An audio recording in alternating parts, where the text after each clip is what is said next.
Hi friend, welcome to my YouTube channel light of GS में आपका स्वागत है। आज मैं लेकर आया हूं रुक्मिणी सेट का बुक सेट नंबर 7। तो देखते हैं 7 सेट नंबर हम 7 देखेंगे। तो चलिए देखते हैं।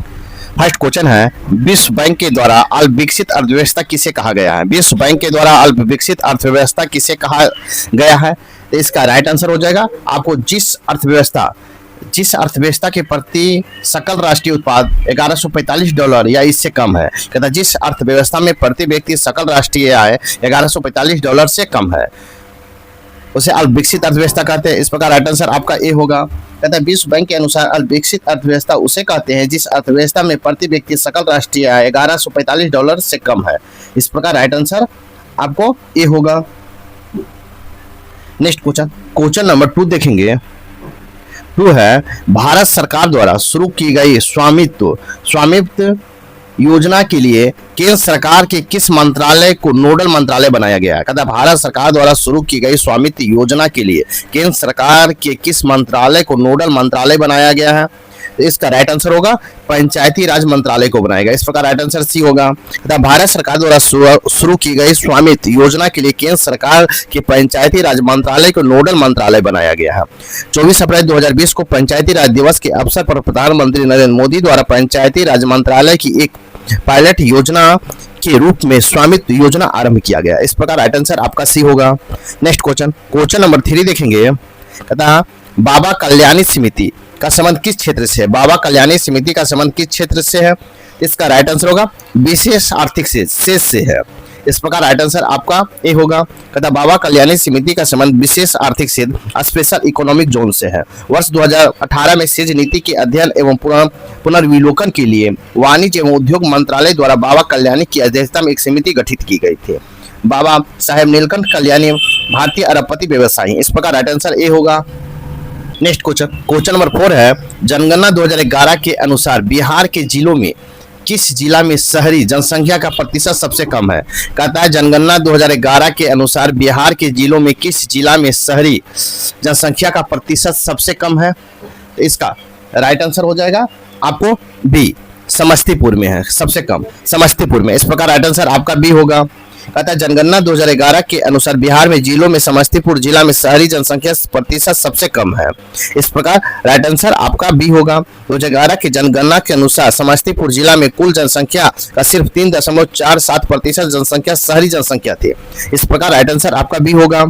नेक्स्ट क्वेश्चन नंबर आप 5 देखेंगे।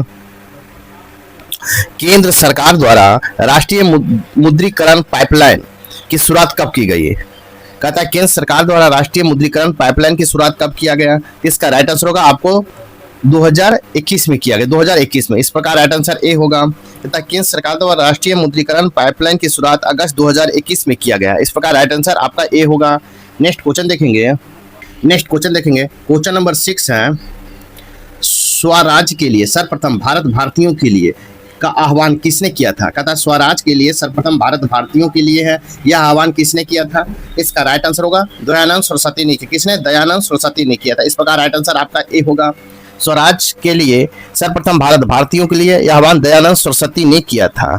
इस प्रकार राइट आंसर आपका ए होगा। क्वेश्चन नंबर 7 है, निम्नलिखित में कौन सी घटना सबसे पहले हुई? कहता निम्नलिखित में कौन सी घटना सबसे पहले हुआ है? इसका राइट आंसर होगा आपको प्रथम एंग्लो सिख युद्ध।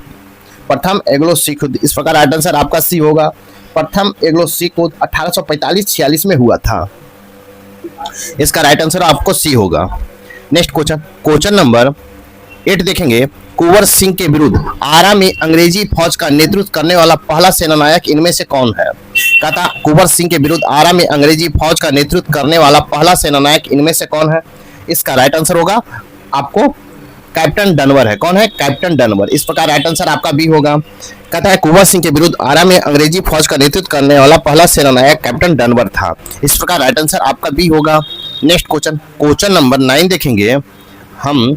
सेंट्रल लेजिस्लेटिव असेंबली में प्रथम भारतीय अध्यक्ष स्पीकर कौन था? सेंट्रल लेजिस्लेटिव असेंबली का प्रथम भारतीय अध्यक्ष या स्पीकर कौन था? इसका राइट आंसर हो जाएगा आपको राइट आंसर होगा बी, विट्ठल भाई जी पटेल था, विट्ठल भाई जी पटेल था। इस प्रकार राइट आंसर आपका बी होगा। कहता सेंट्रल लेजिस्लेटिव असेंबली के प्रथम भारतीय अध्यक्ष स्पीकर विट्ठल भाई पटेल थे। विट्ठल भाई पटेल 1925 में केंद्रीय विधायिका मंडल का स्पीकर बने थे। इस प्रकार राइट आंसर आपका बी होगा। नेक्स्ट क्वेश्चन नंबर 10 है, किसने कहा था डोडो की भांति साम्राज्यवाद दिवंगत हो चुका है? कहता किसने कहा था कि डोडो की भांति साम्राज्यवाद दिवंगत हो चुका है? इसका राइट आंसर हो जाएगा विंस्टन चर्चिल ने कहा। किसने? विंस्टन चर्चिल ने कहा। इस प्रकार राइट आंसर आपका बी होगा। विंस्टन चर्चिल ने कहा कि डोडो की भांति साम्राज्यवाद दिवंगत हो चुका है। कभी नहीं हार कभी मत मानो, यह कथन विंस्टन चर्चिल का था। इस प्रकार राइट आंसर आपका बी होगा। क्वेश्चन नंबर 11 है, भारत में जिस प्रथम राजनीतिक संगठन की स्थापना 1838 में हुई उसका नाम क्या था? कहता भारत में जिस प्रथम राजनीतिक संगठन की स्थापना 1838 में हुई उसका नाम था। इसका राइट आंसर देखेंगे। इसका राइट आंसर होगा जमींदारी एसोसिएशन, जमींदारी एसोसिएशन होगा। इस प्रकार राइट आंसर आपको डी होगा। तथा भारत में जिस प्रथम राजनीतिक संगठन की स्थापना 1838 में हुई उसका नाम जमींदारी एसोसिएशन था। द्वारिका नाथ टैगोर द्वारा लैंड होल्डर्स एसोसिएशन की स्थापना की गई थी। इस प्रकार राइट आंसर आपका डी होगा। क्वेश्चन नंबर 12 देखेंगे।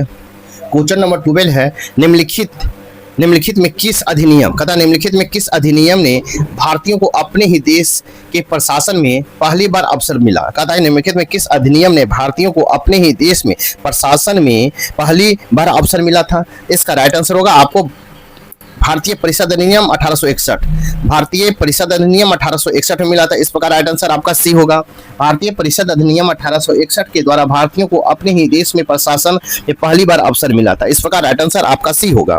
नेक्स्ट क्वेश्चन नंबर आप 13 देखेंगे कि महात्मा गांधी उस समय कहाँ थे जब इटली हाउस ऑफ कॉमन्स में सत्ता के हस्तांतरण की घोषणा की? कहता महात्मा गांधी उस समय कहाँ थे जब इटली ने हाउस ऑफ कॉमन्स में सत्ता का हस्तांतरण की घोषणा किया? तो इसका राइट आंसर हो जाएगा नई दिल्ली में थे, नई दिल्ली में। इस प्रकार राइट आंसर आपको बी होगा।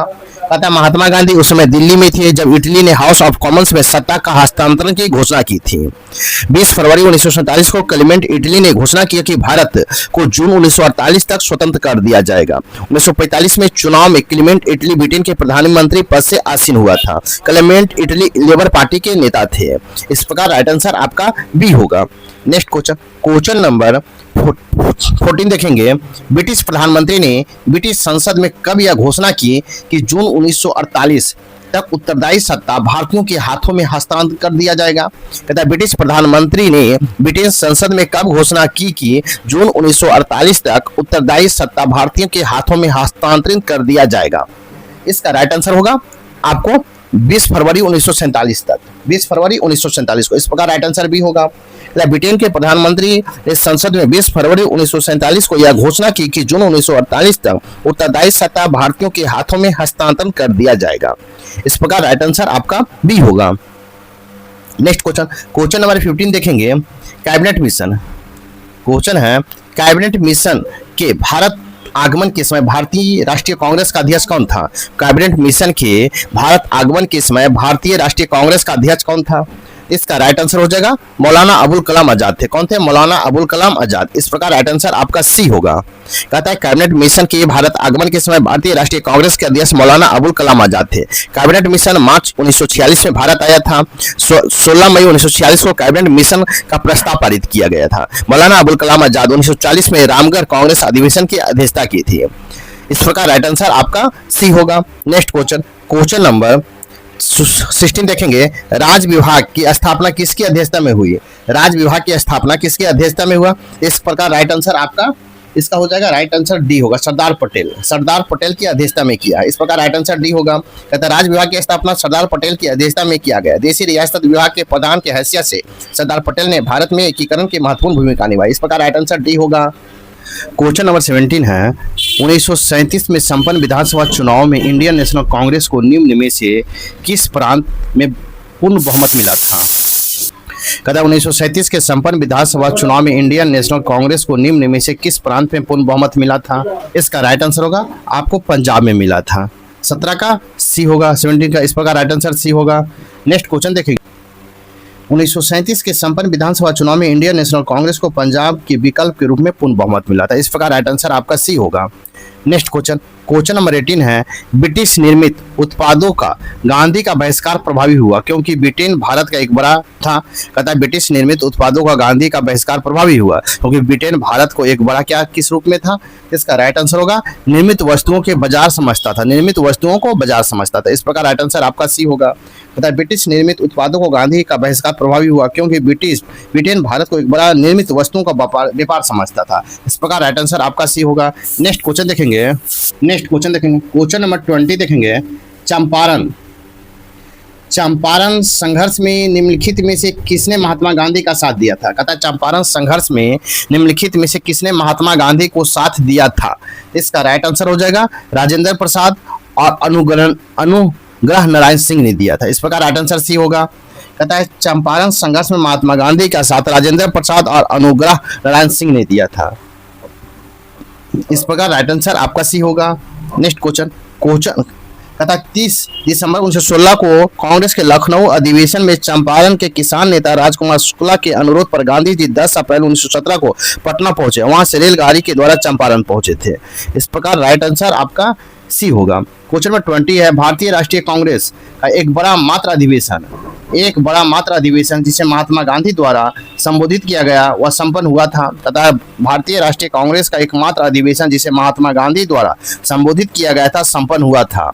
तो संपन्न हुआ था, इसका राइट आंसर हो जाएगा आपको बेलगांव में संपन्न हुआ था। इस प्रकार राइट आंसर आपका बी होगा। कहता है भारतीय राष्ट्रीय कांग्रेस का एकमात्र अधिवेशन जिसे महात्मा गांधी द्वारा संबोधित किया गया था बेलगांव में संपन्न हुआ था। गांधी जी ने 1924 ईस्वी में बेलगांव कांग्रेस अधिवेशन की अध्यक्षता किए थे। इस प्रकार राइट आंसर आपका बी होगा। नेक्स्ट क्वेश्चन नंबर 21 देखेंगे। क्वेश्चन नंबर 21 है नेशनल कांग्रेस ऑफ एजुकेशन की स्थापना कब हुई। नेशनल काउंसिल ऑफ एजुकेशन की स्थापना कब हुआ। नेशनल काउंसिल ऑफ एजुकेशन की स्थापना कब हुआ। तो इसका राइट आंसर होगा 15 अगस्त 1906 को हुआ। 15 अगस्त 1906 को हुआ। इस प्रकार राइट आंसर ए होगा। कहता है नेशनल काउंसिल ऑफ एजुकेशन की स्थापना 15 अगस्त 1906 ईस्वी को हुआ। नेशनल काउंसिल ऑफ एजुकेशन की स्थापना स्वदेशी आंदोलन के दौरान एक महत्वपूर्ण संस्था थी। इस प्रकार राइट आंसर डी होगा। क्वेश्चन नंबर 22 देखेंगे वर्नाकुलर प्रेस अधिनियम किस वर्ष पारित हुआ था। वर्नाक्यूलर प्रेस अधिनियम किस वर्ष पारित हुआ था। इसका राइट आंसर होगा आपको 1878 में पारित हुआ था। वर्नाक्यूलर प्रेस अधिनियम 1878 में पारित हुआ था। इस प्रकार राइट आंसर आपका ए होगा। क्वेश्चन नंबर 23 देखेंगे किसके द्वारा केरल में मंदिरों के प्रवेश के अधिकार की प्रस्तुति को लेकर आंदोलन सत्याग्रह चलाया था। क्वेश्चन है किसके द्वारा केरल में मंदिरों में प्रवेश के अधिकार की प्रस्तुति को लेकर आंदोलन या सत्याग्रह चलाया था। इसका राइट आंसर हो जाएगा आपको उपरोक्त में से एक से अधिक। इस प्रकार राइट आंसर डी होगा। कहता है मंदिरों में प्रवेश के अधिकार के प्रस्तुति को लेकर आंदोलन सत्याग्रह चलाने वाला उपरोक्त में से एक से अधिक व्यक्ति शामिल था। गुरुवायूर सत्याग्रह मुक्ता मंदिर में दलितों के प्रवेश की लड़ाई थी।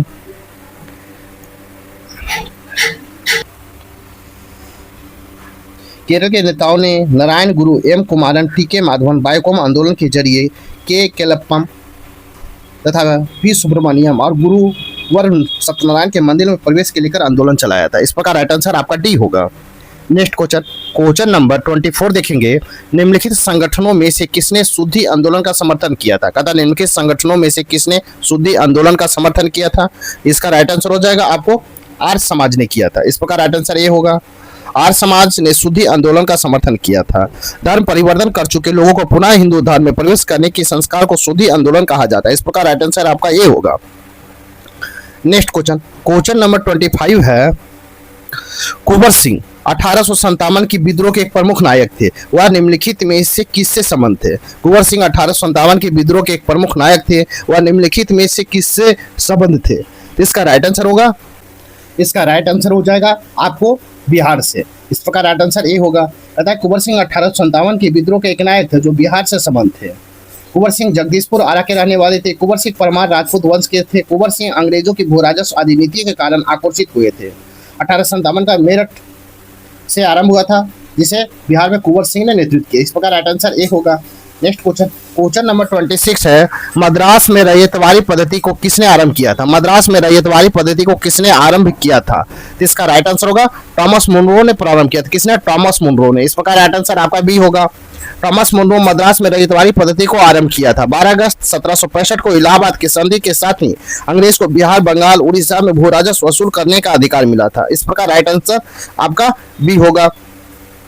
नेक्स्ट क्वेश्चन नंबर 27 है, महाराजा रंजीत सिंह के उत्तराधिकारी थे। महाराजा रंजीत सिंह के उत्तराधिकारी कौन थे? तो इसका राइट आंसर होगा खड़क सिंह थे, खड़क सिंह। इस प्रकार राइट आंसर आपका बी होगा। क्वेश्चन नंबर 28 है, सिंधु सभ्यता के बारे में निम्न में से कौन सा कथन असत्य है? कहता है सिंधु घाटी सभ्यता के बारे में निम्न में से कौन सा कथन असत्य है? इसका राइट आंसर होगा लोग लोहे से परिचित थे, ये आपका असत्य है। लोग लोहे से परिचित थे, ये आपका सत्य। इस प्रकार राइट आंसर डी होगा। सिंधु घाटी के बारे में कथन असत्य है कि लोग लोहे से परिचित थे, ये आपको असत्य है। नेक्स्ट क्वेश्चन देखेंगे, क्वेश्चन नंबर 29 देखेंगे। क्वेश्चन नंबर 29 है, आध्यात्मिक ज्ञान के विषय में नचिकेता और यम का संवाद किस उपनिषद से प्राप्त होता है? कहता है आध्यात्मिक ज्ञान के विषय में नचिकेता और यम का संवाद किस उपनिषद से प्राप्त होता है? इसका राइट आंसर होगा कंठोप उपनिषद से प्राप्त होता है। किससे? कंठोप उपनिषद से। इस प्रकार राइट आंसर आपका सी होगा। कहता है आध्यात्मिक ज्ञान के विषय में नचिकेता और यम का संवाद कंठोप उपनिषद से प्राप्त होता है। इस प्रकार राइट आंसर सी होगा। नेक्स्ट क्वेश्चन नंबर 13 है, प्राचीन नगर तक्षशिला निम्नलिखित में से किसके बीच स्थित था? प्राचीन नगर तक्षशिला निम्नलिखित में से किसके बीच स्थित था? तो इसका राइट आंसर होगा सिंधु और झेलम के बीच स्थित था, सिंधु और झेलम के बीच। इस प्रकार राइट आंसर आपका ए होगा। कहता है प्राचीन नगर तक्षशिला सिंधु और झेलम नदियों के बीच स्थित था, वर्तमान में या पाकिस्तान में स्थित है। इस प्रकार राइट आंसर ए होगा। नेक्स्ट क्वेश्चन नंबर 31 है, मौर्य काल में शिक्षा ग्रहण करने का सर्वाधिक प्रसिद्ध केंद्र था। मौर्य काल में शिक्षा ग्रहण करने का सर्वाधिक प्रसिद्ध केंद्र कौन सा था? इसका राइट आंसर होगा आपको तक्षशिला था। कौन? तक्षशिला। इस प्रकार राइट आंसर आपका ए होगा। कहता मौर्य काल में शिक्षा ग्रहण करने का सर्वाधिक प्रसिद्ध केंद्र तक्षशिला था। भारत का प्राचीनतम शिक्षा केंद्र तक्षशिला था। तक्षशिला विश्वविद्यालय की स्थापना का श्रेय दशरथ पुत्र भरत के पुत्र तक्ष को दिया जाता है। स्थापना का श्रेय दशरथ पुत्र भरत के पुत्र तक्ष को दिया जाता है। यह विश्वविद्यालय समतल विश्व का प्रथम विश्वविद्यालय था। इस प्रकार राइट आंसर आपका ए होगा। नेक्स्ट क्वेश्चन नंबर 32 है, रंगमहल संस्कृति संबंधित है। रंगमहल संस्कृति संबंधित है, इसका राइट आंसर होगा कुषाण युग से संबंधित, कुषाण युग से। इस प्रकार राइट आंसर भी होगा। कहता है रंगमहल संस्कृति का संबंध कुषाण युग से है। राजस्थान के हनुमानगढ़ जिले में रंगमहल नामक स्थान से कुषाण युगीन सिक्के, मिट्टी के मोहरे तथा मकान की प्राप्ति हुई है। इस प्रकार राइट आंसर आपका बी होगा। नेक्स्ट क्वेश्चन नंबर 33 है, निम्न में से दक्षिण भारत का कौन सा राजवंश अपनी नौसैनिक शक्ति के लिए प्रसिद्ध था? कहता निम्न में से दक्षिण भारत का कौन सा राजवंश अपनी नौसैनिक शक्ति के लिए प्रसिद्ध था? तो इसका राइट आंसर हो जाएगा आपको चोल प्रसिद्ध। दक्षिण भारत में चोल वंश नौसैनिक शक्ति के लिए प्रसिद्ध था। इस प्रकार राइट आंसर आपका ए होगा। क्वेश्चन नंबर 34 है, समुद्रगुप्त के प्रयाग प्रशस्ति में कौशल का शासक का नाम क्या था? समुद्रगुप्त के प्रयाग प्रशस्ति में कौशल के शासक का नाम क्या था? इसका राइट आंसर होगा महेंद्र था। क्या था? महेंद्र था। इस प्रकार राइट आंसर आपका बी होगा। तथा समुद्रगुप्त के प्रयाग प्रशस्ति में कौशल के शासक का नाम महेंद्र था। इस प्रकार राइट आंसर आपका बी होगा। क्वेश्चन नंबर 35 है, निम्नलिखित शहरों में से किस में लिंगराज मंदिर अवस्थित है? कहता निम्नलिखित शहरों में किस में लिंगराज मंदिर अवस्थित है? तो इसका राइट आंसर होगा भुवनेश्वर में स्थित है, भुवनेश्वर में। इस प्रकार राइट आंसर आपका ए होगा। भुवनेश्वर में स्थित लिंगराज मंदिर अवस्थित है। इस प्रकार राइट आंसर आपका ए होगा। नेक्स्ट क्वेश्चन देखेंगे, क्वेश्चन नंबर 36 है, निम्नलिखित में से किस राजा ने मानसो उल्लास शीर्षक ग्रंथ की रचना की थी? कहता निम्नलिखित में किस राजा ने मानसो उल्लास शीर्षक ग्रंथ की रचना की थी? तो इसका राइट आंसर हो जाएगा आपको सोमेश्वर तृतीय ने किया था। किसने? सोमेश्वर तृतीय ने। इस प्रकार राइट आंसर डी होगा। सोमेश्वर तृतीय ने मानसो उल्लास शीर्षक ग्रंथ की रचना की। इस प्रकार राइट आंसर आपका डी होगा। क्वेश्चन नंबर 37 है, जैन दर्शन के अनुसार सृष्टि की रचना एवं लालन पोषण किया। कहता है जैन दर्शन के अनुसार सृष्टि की रचना एवं पालन पोषण किया। तो किसने किया? इसका राइट आंसर होगा सार्वभौमिक विधान से हुआ, सार्वभौमिक विधान से हुआ। इस प्रकार राइट आंसर आपका ए होगा। कहता है जैन दर्शन के अनुसार सृष्टि की रचना एवं पालन पोषण सार्वभौमिक विधान से हुआ। इस प्रकार राइट आंसर सी होगा। नेक्स्ट क्वेश्चन नंबर 38 देखेंगे। कहता है 1303 में काकतीय शासकों की सेना ने निम्न में से किसकी सेना वारंगल में प्रस्थ किया? कहता है 1303 में काकतीय शासकों की सेना ने निम्न में से किसकी सेना को वारंगल में प्रस्थ किया? इसका राइट आंसर होगा आपको अलाउद्दीन खिलजी की, अलाउद्दीन खिलजी की। इस प्रकार राइट आंसर आपका सी होगा। 1303 में काकतीय शासकों की सेना ने अलाउद्दीन खिलजी सेना को वारंगल में परास्त किया था। इस प्रकार राइट आंसर आपका सी होगा। नेक्स्ट क्वेश्चन देखेंगे, क्वेश्चन नंबर 39 है, निम्न भाषाओं में से किस भाषा को दिल्ली के सुल्तानों का संरक्षण प्रदान किया। कहता निम्न भाषाओं में से किस भाषा को दिल्ली के सुल्तानों ने संरक्षण प्रदान किया। इसका राइट आंसर होगा फारसी को। इस प्रकार राइट आंसर आपका सी होगा। कहता है फारसी भाषा को दिल्ली के सुल्तानों ने संरक्षण प्रदान किया। फारसी दिल्ली सल्तनत की काल की राजभाषा थी। फारसी मुगल काल की भी राजभाषा थी। मध्यकाल में फारसी और हिंदी को मिश्रण कर उर्दू भाषा की उत्पत्ति हुई। अमीर खुसरो खड़ी बोली के प्रथम प्रयोगकर्ता थे। फारसी 1835 ईस्वी तक भारत की राजभाषा थी। 7 मार्च 1835 को लॉर्ड विलियम बेंटिंक ने फारसी के स्थान पर अंग्रेजी को राजभाषा बनाया था। इस प्रकार राइट आंसर आपका सी होगा। नेक्स्ट क्वेश्चन नंबर 14 है, निम्नलिखित में से कौन सूफीवाद की चिश्तिया शाखा का संस्थापक था। कहता है निम्नलिखित में कौन सूफीवाद की चिश्तिया शाखा का संस्थापक था। तो इसका राइट आंसर हो जाएगा आपको सी, ख्वाजा अबुल अब्दाल था। ख्वाजा अबू अब्दाल था। इस प्रकार राइट आंसर आपका सी होगा। ख्वाजा अबुल अब्दाल सूफीवाद की चिश्तिया शाखा का संस्थापक था। ख्वाजा अबुल इसहाक समीस चिश्ती और उसके शिष्य ख्वाजा अबू अहमद अब्दाल चिश्ती संप्रदाय के प्रवर्तक माना जाता है। इस प्रकार राइट आंसर सी होगा। नेक्स्ट क्वेश्चन नंबर 41 है, राणा सांगा ने निम्नलिखित युद्धों में से किसमें बाबर के विरुद्ध लड़ाई की थी। कहता है राणा सांगा ने निम्नलिखित युद्धों में से किसमें बाबर के विरुद्ध लड़ाई की थी। इसका राइट आंसर होगा खानवा का युद्ध में लड़ाई किया था। खानवा का युद्ध में। इस प्रकार राइट आंसर आपका बी होगा। कहता है कि राणा सांगा ने खानवा के युद्ध में बाबर के विरुद्ध की थी। इस प्रकार राइट आंसर आपका बी होगा। नेक्स्ट क्वेश्चन नंबर 42 है, इनमें से किसने बाबर को सर-ए-पुल के युद्ध में पराजित किया था। कहता है इनमें से किसने बाबर को सर-ए-पुल के युद्ध में पराजित किया था। इसका राइट आंसर होगा सैबानी खान ने की। किसने? सैबानी खान ने किया था। इस प्रकार राइट आंसर भी होगा। कहता बाबर के सर-ए-पुल के युद्ध में सैबानी खान ने पराजित किया था। सर-ए-पुल अफगानिस्तान की पहाड़ी इलाका है। बाबर ने 1521 में सर-ए-पुल के युद्ध में उज्बेक सरदार सैबानी खान को पराजित किया था। इस प्रकार राइट आंसर भी होगा। नेक्स्ट क्वेश्चन नंबर 43 है, मुगल सम्राट जहांगीर ने निम्न में से किसे इंग्लिश खान की उपाधि दी थी। कहता है मुगल सम्राट जहांगीर ने निम्न में से किसे इंग्लिश खान की उपाधि दी थी। इसका राइट आंसर हो जाएगा आपको विलियम हॉकिंस को दिया था। विलियम हॉकिंस को। इस प्रकार राइट आंसर सी होगा। कहता है मुगल सम्राट जहांगीर ने इंग्लिश खान की उपाधि विलियम हॉकिंस को दी थी। कैप्टन हॉकिंस ब्रिटेन सम्राट जेम्स प्रथम का दूत बनकर सूरत 1608 में आया था। कैप्टन हॉकिंस अप्रैल 1609 में मुगल दरबार में आगरा में आया था और हॉकिंस ने बाबर के साथ फारसी में वार्तालाप किया था। इस प्रकार राइट आंसर सी होगा। नेक्स्ट क्वेश्चन नंबर 44 है, शिवाजी के अष्टप्रधान का जो सदस्य विदेशी मामलों को देखरेख करता था। कहता शिवाजी के अष्टप्रधान का जो सदस्य विदेशी मामलों का देखरेख करता था। इसका राइट आंसर हो जाएगा सुमंत देखरेख करता। कौन? सुमंत। इस प्रकार राइट आंसर आपका डी होगा। कहता है शिवाजी के अष्टप्रधान में सुमंत सदस्य विदेशी मामलों को देखरेख करता था। शिवाजी मराठा राज का संस्थापक था। शिवाजी का जन्म 6 अप्रैल 1627 को महाराष्ट्र सरकार के अनुसार 10 फरवरी 1630 को और मृत्यु 1680 ईस्वी में हो गया था। चंद्रगुप्त द्वितीय और अकबर के दरबार में 9 रत्न रहते थे। कृष्ण के दरबार में अष्टदिग्गज रहते थे। शिवाजी के दरबार में अष्टप्रधान रहते थे। इस प्रकार राइट आंसर भी होगा।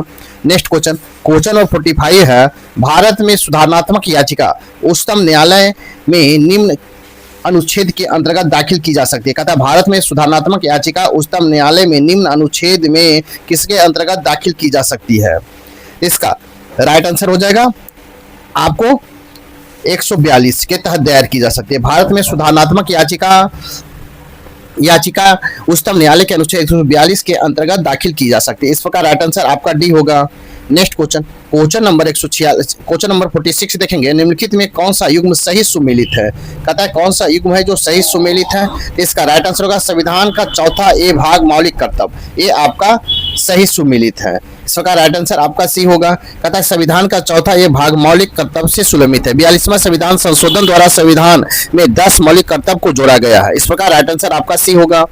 क्वेश्चन नंबर 47 देखेंगे, निम्न में से कौन सा भारतीय संविधान की प्रस्तावना का सही क्रमबद्ध वर्णन है। कहता है निम्न में से कौन भारतीय संविधान की प्रस्तावना का सही क्रमबद्ध वर्णन है। तो इसका राइट आंसर हो जाएगा प्रभुत्व समाजवादी पंथ निरपेक्ष लोकतांत्रिक गणराज्य। प्रभुत्व समाजवादी पंथ निरपेक्ष लोकतांत्रिक गणराज्य। इस प्रकार राइट आंसर आपका ए होगा। भारत संविधान की प्रस्तावना का सही क्रमबद्ध वर्णन संप्रभुत्व समाजवादी पंथ निरपेक्ष लोकतांत्रिक गणराज्य है। भारतीय संविधान की प्रस्तावना यूएसए से लिया गया है। प्रस्तावना की भाषा ऑस्ट्रेलिया से लिया गया है। प्रस्तावना के गणराज्य, स्वतंत्र, समानता और बंधुत्व शब्द फ्रांस से लिया गया है। प्रस्तावना में सामाजिक, आर्थिक, राजनीतिक न्याय जैसे शब्द रूस से लिया गया है। 13 दिसंबर 1946 को प्रस्तावना में पंडित जवाहरलाल नेहरू द्वारा संविधान सभा में पेश किया गया और 22 जनवरी 1947 को संविधान सभा में प्रस्तावना को स्वीकार कर लिया गया और प्रस्तावना में 42वें संविधान संशोधन द्वारा सामाजिक, पंथ निरपेक्ष और अखंडता शब्द को जोड़ा गया। इस प्रकार राइट आंसर आपका ए होगा। नेक्स्ट क्वेश्चन देखेंगे, क्वेश्चन नंबर 48 देखेंगे। क्वेश्चन नंबर 48 है, एक विधेयक जो संसद में प्रस्तुत किया जाता है कौन सी क्रिया के बाद अधिनियम बन जाता है? कहता है एक विधेयक जो संसद में प्रस्तुत किया जाता है कौन सी क्रिया के बाद अधिनियम बन जाता है? इसका राइट आंसर होगा जब राष्ट्रपति अपनी सहमति दे देता है। जब राष्ट्रपति अपनी सहमति दे देता है, इस प्रकार राइट आंसर बी होगा। कहता है जब विधेयक जो संसद में प्रस्तुत किया जाता है, जब राष्ट्रपति अपनी सहमति दे देता है तो वह विधेयक बन जाता है। भारतीय संविधान के अनुच्छेद 79 में संसद का गठन का प्रावधान है। इस प्रकार राइट आंसर बी होगा। नेक्स्ट क्वेश्चन, क्वेश्चन नंबर 49 देखेंगे। निम्नलिखित में से कौन एक मौलिक कर्तव्य नहीं है? कहता है निम्नलिखित में कौन है जो एक मौलिक कर्तव्य नहीं है? इसका राइट आंसर होगा राष्ट्रीय महत्व के स्थानों और स्मारकों की रक्षा करना आपको मौलिक कर्तव्य नहीं है। राष्ट्रीय महत्व के स्थानों और स्मारकों की रक्षा करना मौलिक कर्तव्य नहीं है। इस प्रकार राइट आंसर सी होगा। कहता है कि विकल्प मौलिक कर्तव्य नहीं है, राष्ट्रीय महत्व के स्मारकों की रक्षा करना आपको मौलिक कर्तव्य नहीं है। राष्ट्रीय महत्व और स्थानों के स्मारकों की रक्षा 49 के तहत भाग 4 में राज्य के नीति निर्धारक तत्व के रूप में वर्णित है। इस प्रकार राइट आंसर आपका सी होगा जो गलत है। नेक्स्ट क्वेश्चन, क्वेश्चन नंबर 50 देखेंगे। संसद द्वारा संकट काल की घोषणा का अनुमोदन कितनी अवधि के अंतराल में होना आवश्यक है? कहता है संसद द्वारा संकट काल की घोषणा का अनुमोदन कितनी अवधि के अंतराल में होना आवश्यक है? इसका राइट आंसर होगा 6 माह। कितना? 6 माह। तो इस प्रकार राइट आंसर आपका डी होगा। कहता संसद द्वारा संकट काल की घोषणा का अनुमोदन 6 माह की अवधि के अंतराल होना आवश्यक है। भारतीय संविधान के भाग 18 के अनुच्छेद 352 से 360 के मध्य आपातकाल का उल्लेख किया गया है। आपातकाल 3 प्रकार का उल्लेख है। राष्ट्रीय आपात अनुच्छेद 352, राज्य में राष्ट्रपति शासन 356, वित्तीय आपात 360। इस प्रकार राइट आंसर आपका डी होगा। क्वेश्चन नंबर 51 है, आकस्मिकता निधि को राष्ट्रपति व्यय कर सकता है। आकस्मिकता निधि को राष्ट्रपति व्यय कर सकता है तो किस रूप में व्यय कर सकता है? आकस्मिकता निधि को राष्ट्रपति व्यय कर सकता है तो इसका राइट आंसर होगा संसदीय स्वीकृति से पूर्व। संसदीय स्वीकृति से पूर्व कर सकता है। इस प्रकार राइट आंसर सी होगा। आकस्मिकता निधि को राष्ट्रपति संसदीय स्वीकृति से पूर्व व्यय कर सकता है। आकस्मिकता निधि उल्लेख भारतीय संविधान के अनुच्छेद 267 में उल्लेख किया गया। इस प्रकार राइट आंसर सी होगा। साथ ही मेरे वीडियो को लाइक कीजिए, शेयर कीजिए, चैनल को सब्सक्राइब नहीं किए हैं तो आप सब्सक्राइब कर लें। तो देखते हैं क्वेश्चन नंबर 52 है, निम्नलिखित में से कौन सा एक प्रस्ताव भारत में मंत्रिपरिषद रख सकती है? कहता है निम्नलिखित में से कौन सा एक प्रस्ताव भारत के मंत्रिपरिषद रख सकती है? इसका राइट आंसर होगा आपको विश्वास प्रस्ताव रख सकती है। इस प्रकार राइट आंसर आपका डी होगा। विश्वास प्रस्ताव भारत के मंत्रिपरिषद रख सकती है। कार्यपालिका द्वारा विश्वास मत साबित करने के लिए विश्वास मत रखा जाता है। इस प्रकार राइट आंसर आपका डी होगा। क्वेश्चन नंबर 53 है, भारत में वरीयता क्रम में निम्नलिखित में कौन सा पहले आता है? कहता भारत में वरीयता क्रम में निम्नलिखित में कौन पहले आता है? इसका राइट आंसर होगा उप प्रधानमंत्री आता है। भारत के वरीयता क्रम में दिए गए विकल्पों में सबसे पहले उप प्रधानमंत्री आएगा। इस प्रकार राइट आंसर आपका बी होगा। भारत के वरीयता क्रम के उपरोक्त एक से अधिक एक साथ आते हैं। जैसे वरीयता क्रम में राष्ट्रपति, उपराष्ट्रपति, प्रधानमंत्री, अपने अपने राज्यों के राज्यपाल, पूर्व राष्ट्रपति, उप प्रधानमंत्री और भारत के मुख्य न्यायाधीश और स्पीकर, ये लोग वरीयता क्रम में इस तरह आते हैं। इस प्रकार राइट आंसर आपका बी होगा। क्वेश्चन नंबर 54 है, निम्न में से किस को भंग नहीं किया जा सकता है परंतु समाप्त किया जा सकता है? कहता है निम्न में किसको भंग नहीं किया जा सकता है परंतु समाप्त किया जा सकता है। इसका राइट आंसर हो जाएगा राज्य विधान परिषद को समाप्त किया जा सकता है। इस प्रकार राइट आंसर आपका डी होगा। राइट आंसर आपका डी होगा। कहता है कि राज्य विधान परिषद को भंग किया जा सकता है लेकिन समाप्त, कहता है राज्य विधानसभा को भंग नहीं किया जा सकता है लेकिन समाप्त किया जा सकता है। भारत में सर्वप्रथम भारत शासन अधिनियम 1935 के द्वारा राज्य विधान परिषद का प्रावधान किया गया है। राज्य विधान के अनुच्छेद 169 के अंतर्गत विधान परिषद के सृजन या उत्साधन का अधिकार संसद को दिया गया। इस प्रकार राइट आंसर आपका डी होगा। नेक्स्ट क्वेश्चन, क्वेश्चन नंबर 55 देखेंगे। भारत के सर्वोच्च न्यायालय का परस्मदात्री अधिकार से प्रयुक्त होता है कि वह है? भारत का सर्वोच्च न्यायालय का परस्मदात्री अधिकार से प्रयुक्त होता है कि वह है? इसका राइट आंसर हो जाएगा आपको सार्वजनिक महत्व। सार्वजनिक महत्व के कानूनी या तथ्यात्मक मामलों में राष्ट्रपति को परामर्श दे सकता है। सार्वजनिक महत्व के कानूनी या तथ्यात्मक मामलों में राष्ट्रपति को परामर्श दे सकता है। इस प्रकार राइट आंसर आपका ए होगा। भारत के सर्वोच्च न्यायालय के प्रवेशदात्री अधिकार में प्रयुक्त होता है कि वह सार्वजनिक महत्व के कानूनी या तथ्यात्मक मामलों में राष्ट्रपति को परामर्श दे सकता है। इस प्रकार राइट आंसर आपका ए होगा। नेक्स्ट क्वेश्चन नंबर 56 है, प्रोटेम स्पीकर समानता किसे नियुक्त किया जाता है? प्रोटेम स्पीकर समानता किसे नियुक्त किया जाता है? इसका राइट आंसर हो जाएगा नवनिर्वाचित लोकसभा के वरिष्ठतम सदस्य में से एक को, नवनिर्वाचित लोकसभा के वरिष्ठतम सदस्यों में से एक को नियुक्त किया जाता है। इस प्रकार राइट आंसर आपका सी होगा। कहता प्रोटेम स्पीकर समानता नवनिर्वाचित लोकसभा के वरिष्ठतम सदस्यों में से एक को नियुक्त किया जाता है। इस प्रकार राइट आंसर आपका सी होगा। नेक्स्ट क्वेश्चन नंबर 57 देखेंगे, निम्नलिखित में कौन एक प्रस्ताव भारत में मंत्रिपरिषद नहीं रख सकती है? कहता निम्नलिखित में कौन एक प्रस्ताव भारत में मंत्रिपरिषद नहीं रख सकती है?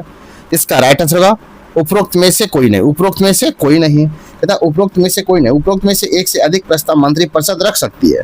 विश्वास प्रस्ताव, भर्त्सना प्रस्ताव, स्थगन प्रस्ताव आदि विपक्ष पार्टी द्वारा रखा जा सकता है। इस प्रकार राइट आंसर आपका डी होगा। नेक्स्ट क्वेश्चन नंबर 58 देखेंगे। क्वेश्चन नंबर 58 है, निम्नलिखित में से किन भाषाओं को संविधान द्वारा संसद की कार्यप्रणाली के क्रियान्वयन के लिए घोषित किया गया है? तथा निम्नलिखित में किन भाषाओं को संविधान द्वारा संसद की कार्यप्रणाली के क्रियान्वयन के लिए घोषित किया गया है? तो इसका राइट आंसर हो जाएगा आपको अंग्रेजी और हिंदी को घोषित किया गया। इस प्रकार राइट आंसर आपका सी होगा। अंग्रेजी और हिंदी भाषाओं को संविधान द्वारा संसद की कार्यपालिका के क्रियान्वयन के लिए घोषित किया गया है। भारतीय संविधान के भाग 17 के अनुच्छेद 343 से 351 तक भाषा से संबंधित प्रावधान है। इस प्रकार राइट आंसर आपका सी होगा। नेक्स्ट क्वेश्चन नंबर 59 देखेंगे। क्वेश्चन नंबर 59 है, लोकसभा अध्यक्ष स्पीकर अपने कास्टिंग वोट का प्रयोग केवल करते हैं। कहता है लोकसभा अध्यक्ष स्पीकर अपने कास्टिंग वोट का प्रयोग केवल करते हैं। तो केवल करते हैं, इसका राइट आंसर होगा जब वोट बराबर होने के पाते टाई हो। कहता है तब जब वोट बराबर होने के पाते टाई हो तब करते। इस प्रकार राइट आंसर डी होगा। लोकसभा अध्यक्ष स्पीकर अपने कास्टिंग वोट का प्रयोग केवल तब करते हैं जब वोट बराबर होने के नाते टाई हो। इस प्रकार राइट आंसर आपका डी होगा। भारतीय संविधान के अनुच्छेद 100 में सदन की कार्यवाही संबंधी नियमों का प्रावधान किया गया है। इस प्रकार राइट आंसर आपका डी होगा। क्वेश्चन नंबर 16 देखेंगे। यदि भारत के प्रधानमंत्री संसद के उस सदन के सदस्य हो तो, यदि भारत के प्रधानमंत्री संसद के उस सदन का सदस्य हो तो इसका राइट आंसर होगा वे विश्वास प्रस्ताव की स्थिति में अपने पक्ष में वोट नहीं दे सकेंगे। वे विश्वास प्रस्ताव की स्थिति में अपने पक्ष में वोट नहीं दे सकेंगे। इस प्रकार राइट आंसर आपका ए होगा। कहता है यदि प्रधानमंत्री संसद के उस सदन के सदस्य हो तो वे विश्वास प्रस्ताव की स्थिति में अपने पक्ष में वोट नहीं दे सकेंगे। इस प्रकार राइट आंसर ए होगा। नेक्स्ट क्वेश्चन नंबर 61 देखेंगे। इंदिरा सहनी बनाम भारत संघ मुकदमे में सर्वोच्च न्यायालय का निर्णय किस विषय से संबंधित है? इंदिरा सहनी बनाम भारत संघ के मुकदमे में सर्वोच्च न्यायालय का निर्णय किस विषय से संबंधित है? इसका राइट आंसर होगा सरकारी नौकरियों में अन्य पिछड़ा वर्ग के आरक्षण, सरकारी नौकरियों में अन्य पिछड़ा वर्ग से संबंधित है। इस प्रकार राइट आंसर आपका ए होगा। इंदिरा सहनी बनाम भारत संघ के मुकदमे में सर्वोच्च न्यायालय का निर्णय सरकारी नौकरियों में अन्य पिछड़ा वर्ग के आरक्षण से संबंधित है। भारतीय संविधान के अनुच्छेद 16 के 4 में कमजोर वर्ग के लिए विशेष प्रावधान है जो सामाजिक और शैक्षणिक रूप से कमजोर वर्ग है। इस प्रकार राइट आंसर ए होगा। क्वेश्चन नंबर 62 देखेंगे। आम मीटर मात्रक है। आम मीटर मात्रक है तो किसका मात्रक है? इसका राइट आंसर हो जाएगा प्रतिरोधकता का मात्रक, प्रतिरोधकता का। इस प्रकार राइट आंसर आपका सी होगा। ओम मीटर प्रतिरोधकता या विशिष्ट प्रतिरोध का मात्रक। इस प्रकार राइट आंसर आपका सी होगा। नेक्स्ट क्वेश्चन नंबर 63 देखेंगे। निम्नलिखित युग्मों में से कौन सा एक युग्म सुमेलित नहीं है? सुमेलित नहीं पूछा गया तो इसका राइट आंसर देखेंगे। इसका राइट आंसर होगा आपको ऑडियोमीटर प्रकाश की तीव्रता। ए आपका सही नहीं है, गलत है। इस प्रकार राइट आंसर आपका सी होगा क्योंकि आपका सुलेमित नहीं पूछा है, क्योंकि ऑडियोमीटर ध्वनि की तीव्रता मापक युक्ति है, ना कि प्रकाश की तीव्रता मापक। और बाकी आपको ऑडियोमीटर, ऑन्डोमीटर, एटीमीटर सब सही है। आपका सी गलत है। नेक्स्ट क्वेश्चन नंबर 64 देखेंगे। यदि पृथ्वी का गुरुत्वाकर्षण बल अचानक लुप्त हो जाता है तो निम्न में से कौन सा परिणाम सही होगा। कहता है यदि पृथ्वी का गुरुत्वाकर्षण बल अचानक लुप्त हो जाता है तो निम्न में से कौन सा परिणाम सही होगा। इसका राइट आंसर होगा वस्तु का भार शून्य हो जाएगा परंतु द्रव्यमान वही रहेगा। वस्तु का भार शून्य हो जाएगा परंतु द्रव्यमान वही रहेगा। इस प्रकार राइट आंसर आपका ए होगा। कहता है यदि पृथ्वी का गुरुत्वाकर्षण बल अचानक लुप्त हो जाता है तो वस्तु का भार शून्य हो जाएगा परंतु द्रव्यमान वही रहेगा। इस प्रकार राइट आंसर ए होगा। क्वेश्चन नंबर 65 देखेंगे। लोलक घड़ियां गर्मियों में सुस्त क्यों हो जाती है। लोलक घड़ियां गर्मियों में सुस्त क्यों हो जाती है। इसका राइट आंसर होगा लोलक की लंबाई बढ़ जाती है जिससे इकाई दोलन में लगा हुआ समय बढ़ जाता है। कहता है लोलक की लंबाई बढ़ जाती है जिससे इकाई दोलन में लगा हुआ समय बढ़ जाता है। इस प्रकार राइट आंसर आपका सी होगा। कहता है लोलक की लंबाई बढ़ जाती है जिससे इकाई दोलन में लगा हुआ समय बढ़ जाता है इसलिए लोलक घड़ियां गर्मियों में सुस्त हो जाती है। इस प्रकार राइट आंसर आपका सी होगा। क्वेश्चन नंबर आपको 66 है। साबुन के बुलबुले के अंदर का दाब क्या होता है। साबुन के बुलबुले के अंदर का दाब। इसका राइट आंसर होगा आपको वायुमंडलीय दाब से अधिक होता है। वायुमंडलीय दाब से अधिक होता है। इस प्रकार राइट आंसर आपका ए होगा। साबुन के बुलबुले के अंदर का दाब वायुमंडलीय दाब से अधिक होता है। इस प्रकार राइट आंसर ए होगा। क्वेश्चन नंबर 67 है। भारत का कौन सा जैव संरक्षित क्षेत्र bio reserve world network of biosphere reserve में शामिल नहीं है। कहता भारत का कौन सा जैव संरक्षित क्षेत्र bio reserve world network of biosphere reserve में शामिल नहीं है। इसका राइट आंसर हो जाएगा आपको मानस। शामिल नहीं है कौन। मानस। राइट आंसर डी होगा। भारत का मानस जैव संरक्षित bio reserve world network of biosphere reserve में शामिल नहीं है। मानस बाघ रिजर्व असम में अवस्थित है। इस प्रकार राइट आंसर आपका डी होगा। नेक्स्ट क्वेश्चन देखेंगे। क्वेश्चन नंबर 68 है। एक मजदूर रेल की पटरी पर कार्य कर रहा था। एक लड़का कुछ दूरी पर अपने कान पटरियां पर रखकर जब मजदूर द्वारा दी गई हथौड़ों की आवाज सुनता है तो उससे 2 बार आवाज सुनाई देता है। इसका कारण है। कहता एक मजदूर रेल की पटरी पर कार्य कर रहा था। एक लड़का कुछ दूरी पर अपने कान पटरियों पर रखकर जब मजदूर द्वारा दी जाने वाली हथौड़ी की आवाज को सुनता है तो उसे 2 बार आवाज सुनाई देता है। इसका कारण क्या है। इसका राइट आंसर हो जाएगा ध्वनि का वेग इस्पात के वेग वायु की अपेक्षा अधिक है। कहता ध्वनि का वेग इस्पात में वायु की अपेक्षा अधिक है। इस प्रकार राइट आंसर आपका ए होगा। ए होगा। जब एक मजदूर रेल की पटरियां पर कार्य कर रहा है। एक लड़का कुछ दूरी पर अपने कान की पटरियां पर रखकर जब मजदूर द्वारा दी जाने वाली हथौड़ों की आवाज सुनता है तो उसे 2 बार आवाज सुनाई देती है। इसका कारण है कि ध्वनि का वेग इस्पात की वायु की अपेक्षा अधिक है। इस प्रकार राइट आंसर आपका ए होगा। नेक्स्ट क्वेश्चन नंबर 69 देखेंगे। बॉम्बे ब्लड ग्रुप के संदर्भ में निम्नलिखित कथनों पर विचार कीजिए। ए में है इसमें एंटीजन ए और बी पाए जाते हैं। 2 में है इसमें एंटीबॉडी के रूप में केवल एंटीबॉडी एच पाया जाता है। उपयुक्त में कौन सही है। पूछा है कौन सही है। इसका राइट आंसर होगा ना तो ए सही है और ना ही 2 सही है। इस प्रकार राइट आंसर आपको डी होगा। नेक्स्ट क्वेश्चन नंबर 70 देखेंगे। जब किसी बोतल में पानी भरा जाता है और उसे जमने दिया जाता है तो बोतल टूट जाती है क्यों। कहता है जब किसी बोतल में पानी भरा जाता है उसमें जमने दिया जाता है तो बोतल टूट जाती है क्यों। इसका राइट आंसर होगा पानी जमने पर फैलता है। पानी जमने पर फैलता है। इस प्रकार राइट आंसर आपका ए होगा। कहता है जब किसी बोतल में पानी भरा जाता है और उसमें जमने दिया जाता है तो बोतल टूट जाती है क्योंकि उसमें जमने पर फैलता है। इस प्रकार राइट आंसर ए होगा। नेक्स्ट क्वेश्चन नंबर 71 देखेंगे। माइटोकॉन्ड्रिया के संदर्भ में निम्नलिखित कथनों पर विचार कीजिए। ए में यह कोशिका का बिजली घर है। 2 में यह दोहरी झिल्ली होती है। 3 में है इसके अपने डीएनए तथा राइबोसोम होते हैं। 4 में यह अपना कुछ प्रोटीन स्वयं संश्लेषित करता है। उपयुक्त में से कौन सा कथन सही है। इसका राइट आंसर होगा 1, 2, 3 और 4। 1, 2, 3 और 4 आपका सभी सत्य है। इस प्रकार राइट आंसर आपका डी होगा। नेक्स्ट क्वेश्चन देखेंगे। क्वेश्चन नंबर 72 देखेंगे। कहता है जब प्रकाश एक माध्यम से दूसरे में जाता है तो निम्न में से कौन सा बदलता या बदलती है। कहता है जब प्रकाश एक माध्यम से दूसरे माध्यम में जाता है तो निम्न में से कौन सा बदलता है। इसका राइट आंसर होगा उपरोक्त में से एक से अधिक। उपरोक्त में से एक से अधिक। जब प्रकाश एक माध्यम से दूसरे माध्यम में जाता है तो प्रकाश एक से ज्यादा घटक परिवर्तित होता है। जब प्रकाश एक माध्यम से दूसरे माध्यम में जाता है तो वे गति, तरंग दैर्ध्य और आवर्तनांक बदलते रहती है। इस प्रकार राइट आंसर आपका डी होगा। नेक्स्ट क्वेश्चन नंबर 73 देखेंगे, ट्रैफिक सिग्नल में लाल प्रकाश युक्त होता है क्यों? ट्रैफिक सिग्नल में लाल प्रकाश युक्त होता है क्यों? इसका राइट आंसर होगा उपरोक्त में से एक से अधिक। उपरोक्त में से एक अधिक ट्रैफिक सिग्नल में लाल प्रकाश प्रयुक्त होता है क्योंकि इसका तेज अधिक होता है, या खराब रोशनी वाले को भी दिखाई देता है, या अधिक दूरी तक गमन करता है, लाल प्रकाश के प्रकीर्णन बहुत कम है। इस प्रकार राइट आंसर आपका डी होगा। नेक्स्ट क्वेश्चन नंबर 74 देखेंगे, अगर चालू नाभिकीय रिएक्टर में कंट्रोल छड़ों का उपयोग नहीं किया जाए तो क्या होगा? कहता है अगर चालू नाभिकीय रिएक्टर में कंट्रोल छड़ों का उपयोग नहीं किया जाए तो क्या होगा? इसका राइट आंसर होगा रिएक्टर कार्य करना बंद कर देगा। रिएक्टर कार्य करना बंद कर देगा। इस प्रकार राइट आंसर आपका ए होगा।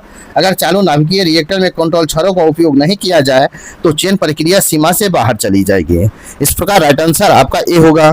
क्वेश्चन नंबर 75 देखेंगे, कहता है एक तत्व में इलेक्ट्रॉन और न्यूट्रॉन की संख्या क्रमशः 18 तथा 20 है। इस तत्व की द्रव्यमान संख्या एवं प्रोटीन की संख्या है। तथा एक तत्व में इलेक्ट्रॉनों और न्यूट्रॉनों की संख्या क्रमशः 18 तथा 20 है। इस तत्व में द्रव्यमान संख्या एवं प्रोटॉन की संख्या है। इसका राइट आंसर हो जाएगा आपको सी 38-18 है। 38-18 एक तत्व में इलेक्ट्रॉन और न्यूट्रॉन की संख्या 18 तथा 20 है। इस तत्व में द्रव्यमान संख्या प्रोटॉन की संख्या 38-18 है। इस प्रकार राइट आंसर आपका सी होगा। क्या होगा? सी। नेक्स्ट देखेंगे क्वेश्चन नंबर 76 है, कपड़े साफ करने में प्रयोग होने वाला डिटर्जेंट है। अतः कपड़े साफ करने में प्रयोग होने वाला डिटर्जेंट है तो कौन सा है? इसका राइट होगा सल्फोनेट है। सल्फोनेट। इस प्रकार राइट आंसर आपका ए होगा, डी होगा, डी होगा। अतः कपड़े साफ करने में प्रयोग होने वाला डिटर्जेंट सल्फोनेट है। इस प्रकार राइट आंसर आपका डी होगा। नेक्स्ट क्वेश्चन नंबर 77 देखेंगे। क्वेश्चन नंबर 77 है, इनमें से कौन सा हार्मोन गर्भाशय के संकुचनों और गर्भाशय ग्रीवा के विस्तरण को उत्तेजित करता है? कहता है इनमें से कौन सा हार्मोन गर्भाशय के संकुचनों और गर्भाशय ग्रीवा के विस्तरण को उत्तेजित करता है? इसका राइट आंसर हो जाएगा ऑक्सीटोसिन। ऑक्सीटोसिन है। ऑक्सीटोसिन है। इस प्रकार राइट आंसर आपका ए होगा तथा ऑक्सीटोसिन हार्मोन गर्भाशय के संकुचनों और गर्भाशय ग्रीवा के विस्तरण को उत्तेजित करता है। इस प्रकार राइट आंसर ए होगा।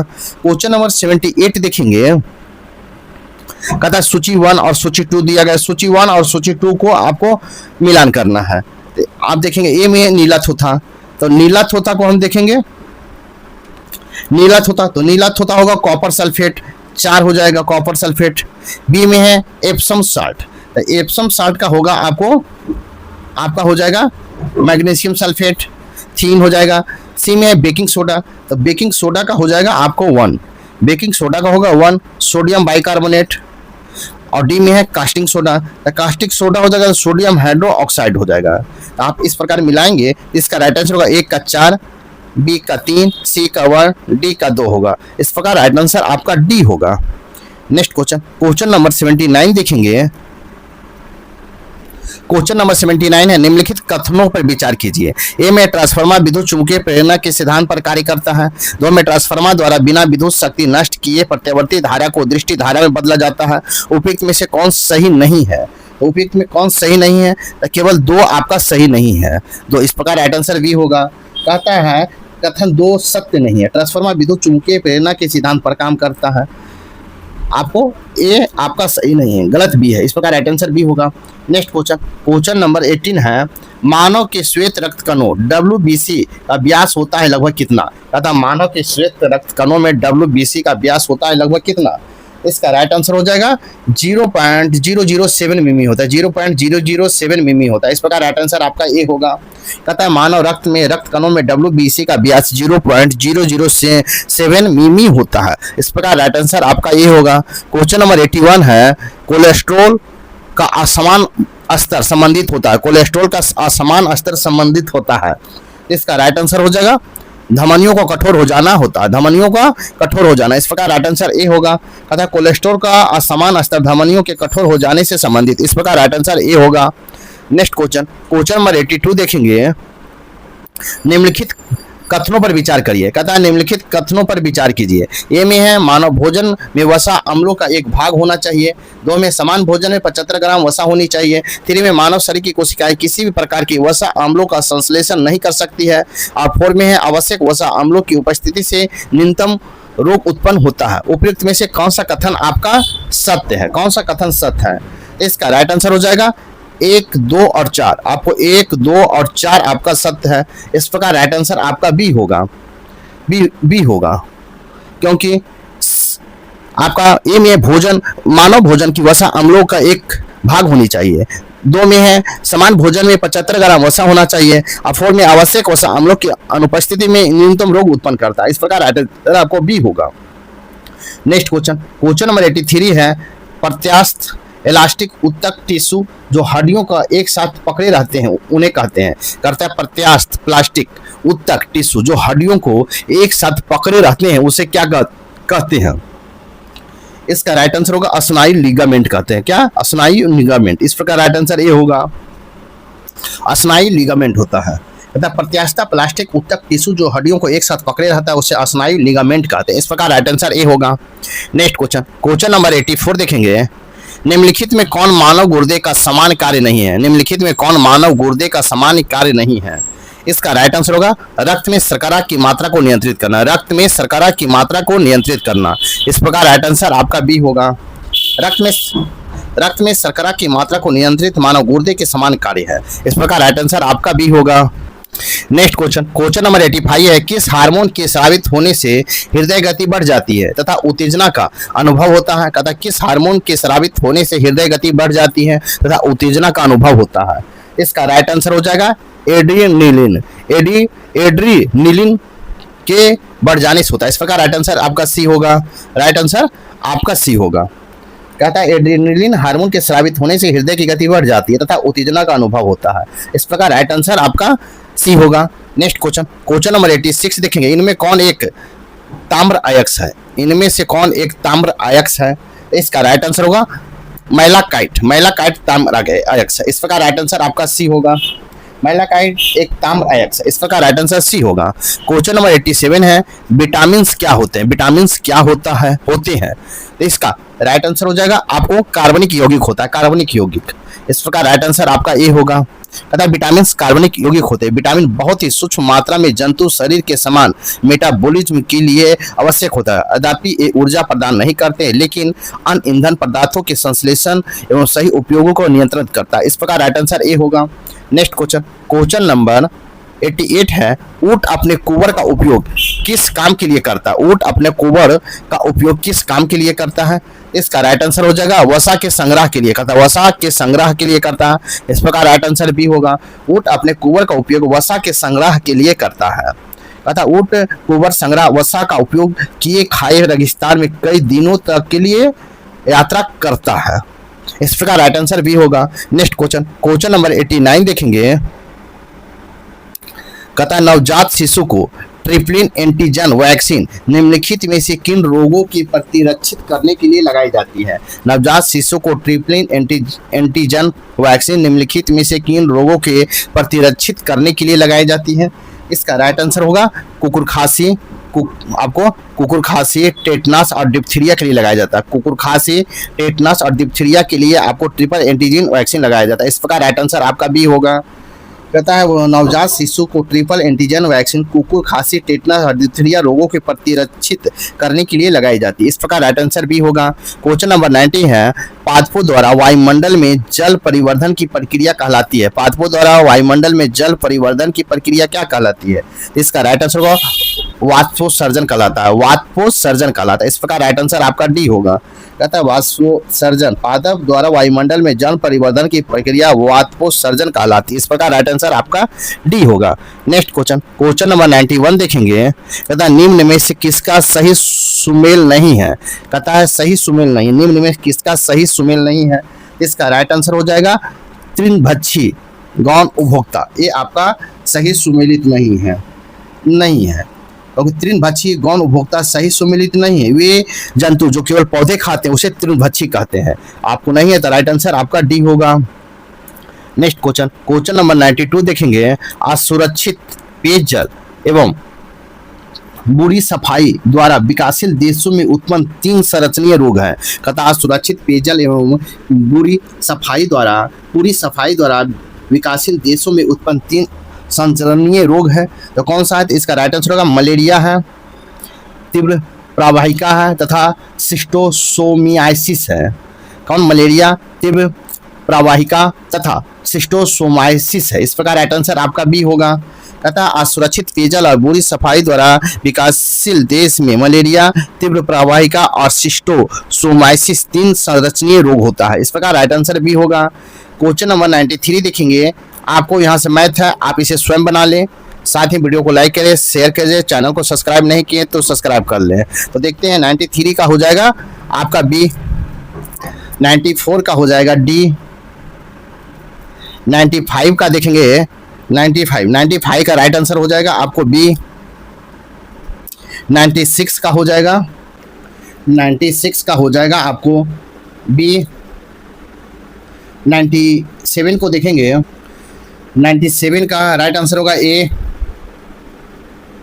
98 का देखेंगे 98 का राइट आंसर होगा बी, 99 का आंसर हम देखेंगे 99 का राइट आंसर होगा सी, 3.1/2 दिन। 100 का देखेंगे 100 का राइट आंसर होगा सी, 662। इस प्रकार राइट आंसर सी होगा।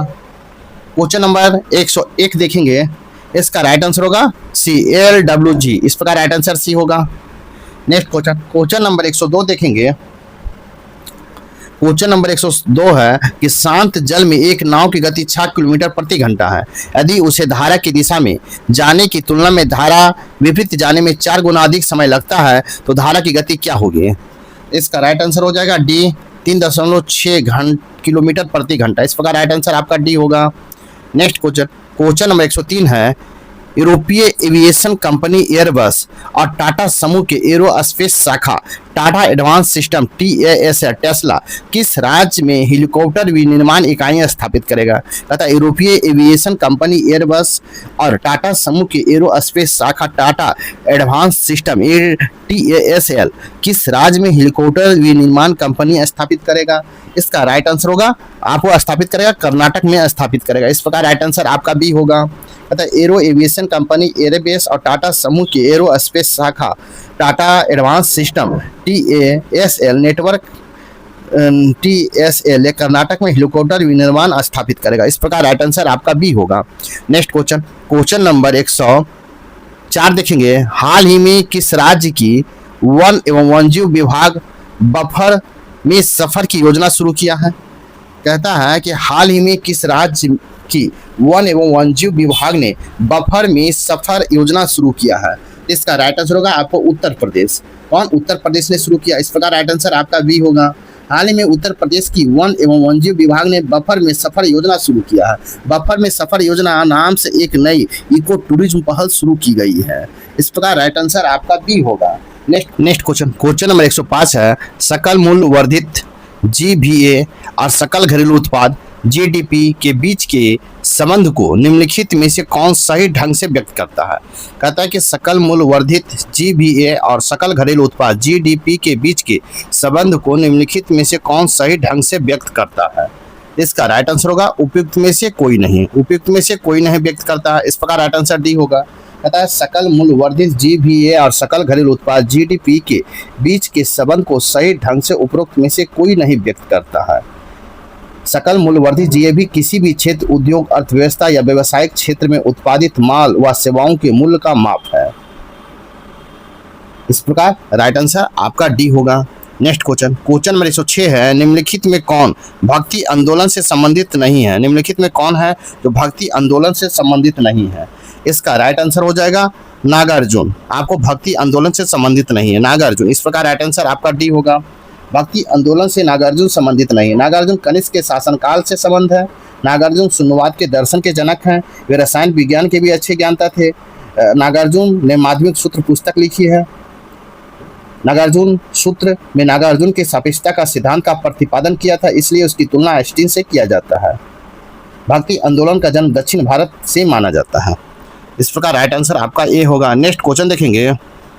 क्वेश्चन नंबर 107 है, दून के रूप में ज्ञात लंबवत घाटियां कहाँ पाई जाती है? दून के रूप में ज्ञात लंबवत घाटियां कहाँ पाई जाती हैं? तो इसका राइट आंसर होगा निम्न हिमालय और शिवालिक हिमालय के मध्य पाया जाता है। निम्न हिमालय और शिवालिक हिमालय के मध्य पाया जाता है। इस प्रकार राइट आंसर आपका सी होगा। कहता है कि दून के रूप में ज्ञात लंबवत घाटियां निम्न हिमालय और शिवालिक के मध्य पाई जाती है। देहरादून और हरिद्वार जैसे प्रसिद्ध नगर इन्हीं क्षेत्रों में पाया जाता है। लघु हिमालय बृहद हिमालय के दक्षिण से पूर्व से लेकर पश्चिम तक का विस्तृत है। इस प्रकार राइट आंसर ए होगा। नेक्स्ट क्वेश्चन नंबर 108 देखेंगे। भारत का एकमात्र सक्रिय ज्वालामुखी स्थित है। भारत का एकमात्र सक्रिय ज्वालामुखी स्थित है। इसका राइट आंसर हो जाएगा अंडमान और निकोबार द्वीप समूह में स्थित है, अंडमान निकोबार में। इस प्रकार राइट आंसर सी होगा। तथा भारत का एकमात्र सक्रिय ज्वालामुखी अंडमान और निकोबार द्वीप समूह में स्थित है। इस प्रकार राइट आंसर बैरन द्वीप मध्य अंडमान के पूर्व में अवस्थित है। भारत में बैरन द्वीप सक्रिय ज्वालामुखी है। भारत के अंडमान और निकोबार द्वीप समूह में उत्तरी अंडमान के पूर्व में नरकुंडम ज्वालामुखी स्थित है। नरकुंडम ज्वालामुखी भारत के सुसुप्त ज्वालामुखी है। ज्वालामुखी के उद्गार में सर्वाधिक मात्रा में जलवाष्प निकलता है। इस प्रकार राइट आंसर आपका सी होगा। क्वेश्चन नंबर 109 है। निम्नलिखित में कौन पश्चिम की ओर बहने वाली नदियां हैं? कहता है निम्नलिखित में कौन पश्चिम की ओर बहने वाली नदी है? तो इसका राइट आंसर होगा पेरियार। पेरियार पश्चिम की ओर बहने वाली नदी। इस प्रकार राइट आंसर आपका बी होगा। कहता है कि पेरियार नदी पश्चिम की ओर बहने वाली नदी है। पेरियार नदी केरल राज्य की सबसे लंबी नदी है। इडुक्की बांध पेरियार नदी पर बनाया गया। इस प्रकार राइट आंसर आपका बी होगा। नेक्स्ट क्वेश्चन नंबर 110 देखेंगे। क्वेश्चन नंबर 110 है। पीर पंजाल श्रेणी में सीधे सपाट ऊपरी स्थानों को क्या कहा जाता है? पीर पंजाल श्रेणी में सीधे सपाट ऊपरी स्थानों को क्या कहा जाता है? इसका राइट आंसर होगा केरवा कहा जाता है। क्या कहा जाता है? केरवा कहा जाता है। इस प्रकार राइट आंसर आपका ए होगा। पीर पंजाल श्रेणी में सीधे सपाट ऊपरी स्थानों को केरवा कहते हैं। केरवा कश्मीर घाटी की झील का निक्षेप है। इसमें हिमानी के मोटे निक्षेप द हिमोट उपस्थित होते हैं। इस प्रकार राइट आंसर आपका ए होगा। नेक्स्ट क्वेश्चन नंबर 111 है। निम्नलिखित में कौन सा स्थानांतरण कृषि का एक प्रकार नहीं है? कहता निम्नलिखित में कौन एक स्थानांतरण कृषि का प्रकार नहीं है? इसका राइट आंसर होगा फजेंडा। फजेंडा स्थानांतरित कृषि का प्रकार नहीं। इस प्रकार राइट आंसर आपका सी होगा। फजेंडा स्थानांतरण कृषि का एक प्रकार नहीं है। ब्राजील में कहवा के बागान को फजेंडा कहते हैं। इस प्रकार राइट आंसर आपका सी होगा। नेक्स्ट क्वेश्चन में 112 है। निम्नलिखित में कौन सी खरीफ फसल है? निम्नलिखित में कौन सी खरीफ फसल है? कौन सी खरीफ फसल है? इसका राइट आंसर होगा उपयुक्त में से एक से अधिक। उपयुक्त में से एक से अधिक और इस प्रकार राइट आंसर डी होगा। पता है कि विकल्प ए में चावल, बी में कपास, सी में मक्का और खरीफ फसलें हैं। खरीफ फसल जून जुलाई में बोई जाती है और अक्टूबर नवंबर में काट ली जाती है। खरीफ फसल में चावल सबसे महत्वपूर्ण है। मक्का की खेती रबी फसल के अंतर्गत भी किया जाता है, लेकिन मक्का खरीफ फसल का भी उदाहरण है। इस प्रकार राइट आंसर आपका डी होगा। नेक्स्ट क्वेश्चन नंबर 113 देखेंगे। कहता है केंद्रीय माध्यमिक शिक्षा बोर्ड सीबीएसई के विद्यालय को शुगर बोर्ड स्थापित करने का निर्देश दिया। इसका उद्देश्य क्या है? कहता है केंद्रीय माध्यमिक शिक्षा बोर्ड सीबीएसई के विद्यालयों ने शुगर बोर्ड स्थापित करने का निर्देश दिया। इसका उद्देश्य क्या है? इसका राइट आंसर होगा छात्रों को अत्यधिक चीनी के सेवन का हानिकारक प्रभाव के बारे में जागरूक बढ़ाना है। छात्रों को अत्यधिक चीनी के सेवन के हानिकारक प्रभावों के बारे में जागरूकता बढ़ाना। इस प्रकार राइट आंसर आपका ए होगा। तथा केंद्रीय माध्यमिक शिक्षा बोर्ड सीबीएसई विद्यालय में शुगर बोर्ड स्थापित करने का निर्देश दिया। इसका उद्देश्य छात्रों को अत्यधिक चीनी के सेवन के हानिकारक प्रभाव के बारे में जागरूकता बढ़ाना। इस प्रकार राइट आंसर आपका ए होगा। राइट आंसर ए होगा। नेक्स्ट क्वेश्चन नंबर 114 देखेंगे। कर्नाटक सरकार ने भारतीय क्रिकेट टीम के किस पूर्व क्रिकेटर को राज्य वन विभाग और वन जीव संरक्षण का ब्रांड एम्बेसडर नियुक्त किया? कहता है कर्नाटक सरकार ने भारतीय क्रिकेट टीम के किस पूर्व क्रिकेटर को राज्य वन विभाग और वन जीव संरक्षण का एम्बेसडर नियुक्त किया है? इसका राइट आंसर हो जाएगा आपको अनिल कुंबले को नियुक्त किया। इस प्रकार राइट आंसर आपका बी होगा। कर्नाटक सरकार ने भारतीय क्रिकेट टीम के पूर्व क्रिकेटर अनिल कुंबले और राज्य वन विभाग और वन जीव संरक्षण का ब्रांड एम्बेसडर नियुक्त किया है। इस प्रकार राइट आंसर आपका बी होगा। क्वेश्चन नंबर 115 है। बिहार बजट 2025-26 बिहार बजट 2025-26 में राजकोषीय घाटा कितना दर्शाया गया? बिहार बजट 2025-26 में राजकोषीय घाटा कितना दर्शाया गया है? इसका राइट आंसर होगा आपको लगभग 33,000 करोड़ रुपया दर्शाया गया। लगभग 33,000 करोड़ रुपया दर्शाया गया है। इस प्रकार राइट आंसर आपका ए होगा। नेक्स्ट क्वेश्चन नंबर 116 देखेंगे। सिंगापुर के प्रधानमंत्री के रूप में दूसरी बार कौन चुने गए हैं? सिंगापुर के प्रधानमंत्री के रूप में दूसरी बार कौन चुने गए हैं? इसका राइट आंसर हो जाएगा आपको लॉरेंस वोगा चुने गए। लॉरेंस वोगा। इस प्रकार राइट आंसर आपका बी होगा। सिंगापुर के प्रधानमंत्री के रूप में दूसरी बार लॉरेंस वोगा को चुना गया है। प्रधानमंत्री लॉरेंस वोंगा party People's Action Party APAP ने 97 में से 87 सीटें जीती। इस प्रकार राइट आंसर भी होगा। नेक्स्ट क्वेश्चन नंबर 117 है, एशियाई खेल 2026 किस देश में आयोजित किया जाएगा? एशियाई खेल 2026 किस देश में आयोजित किया जाएगा? इसका राइट आंसर हो जाएगा जापान में आयोजित किया जाएगा, जापान में। इस प्रकार राइट आंसर आपका ये होगा, एशियाई खेल 2026 जापान में आयोजित किया जाएगा। 19 सितंबर से 4 अक्टूबर 2026 को इस खेल का आयोजन जापान के आइची प्रांत की राजधानी नागोया में किया जाएगा। इस प्रकार राइट आंसर आपका ए होगा। नेक्स्ट क्वेश्चन देखेंगे। नेक्स्ट क्वेश्चन 118 है, शेर शाह ने अपने साम्राज्य को सरकारों में विभाजित किया। कहता है शेर शाह ने अपने साम्राज्य को सरकारों में विभाजित किया। बंगाल विजय के बाद 116 सरकारों में विभाजित किया। इसके बाद कुल सरकारों की संख्या कितनी हो गई? कहता है शेर शाह ने अपने साम्राज्य के सरकारों में विभाजित किया था। बंगाल विजय के बाद उसे 16 सरकारों में विभाजित किया। इसके बाद कुल सरकारों की संख्या कितनी हो गई थी? तो इसका राइट आंसर हो जाएगा आपको बी।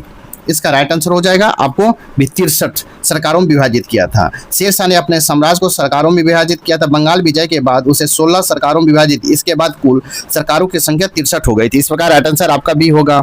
नेक्स्ट क्वेश्चन नंबर 119 है, 2 मई 2025 को भारतीय वायुसेना के नए उप प्रमुख का पदभार किसने ग्रहण किया है? 2 मई 2025 को भारतीय वायुसेना के नए उप प्रमुख का पदभार किसने ग्रहण किया है? इसका राइट आंसर होगा एयर मार्शल नर्मदेश्वर तिवारी किया है, नर्मदेश्वर तिवारी किया। इस प्रकार राइट आंसर आपका बी होगा। 2 मई 2025 को भारतीय वायुसेना के नए प्रमुख का पदभार एयर मार्शल नरदेश्वर तिवारी ने ग्रहण किया। इस प्रकार राइट आंसर ए होगा।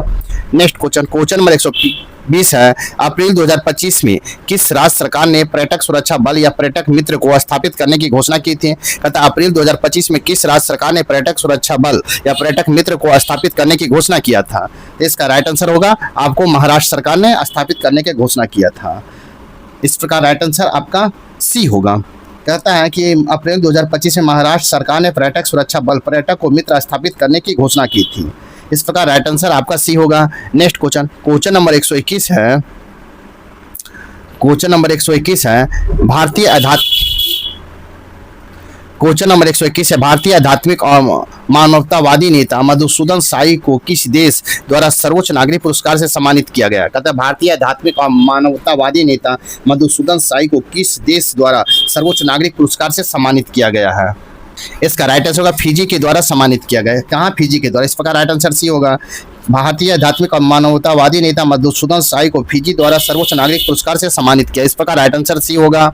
नेक्स्ट क्वेश्चन नंबर 122 देखेंगे। क्वेश्चन नंबर 122 है, भारत पोल पोर्टल का उद्घाटन किसके द्वारा किया गया है? भारत पोल पोर्टल का उद्घाटन किसके द्वारा किया गया है? इसका राइट आंसर हो जाएगा आपको अमित शाह के द्वारा किया गया है। इस प्रकार राइट आंसर भी होगा। तथा केंद्रीय गृह मंत्री अमित शाह ने भारत पोर्टल का उद्घाटन किया। इस प्रकार राइट आंसर आपका भी होगा। नेक्स्ट क्वेश्चन नंबर 123 है, भारत का पहला जैविक मछली क्लस्टर किस राज्य में लॉन्च किया गया है? भारत का पहला जैविक मछली क्लस्टर किस राज्य में लॉन्च किया गया है? इसका राइट आंसर हो जाएगा सिक्किम में लॉन्च किया गया। इस प्रकार राइट आंसर आपका सी होगा। नेक्स्ट क्वेश्चन नंबर 124 है, भारतीय भूवैज्ञानिक सर्वेक्षण का संबंध का कार्यालय है। भारतीय भूवैज्ञानिक सर्वेक्षण एक संबंध कार्यालय है। इसका राइट आंसर होगा खनन मंत्रालय का आपको कार्यालय है। इस प्रकार राइट आंसर आपका ये होगा। भारतीय भूवैज्ञानिक सर्वेक्षण एक संबंध कार्यालय खान मंत्रालय के अधीन है। इस प्रकार राइट आंसर ए होगा। नेक्स्ट क्वेश्चन नंबर 125 देखेंगे।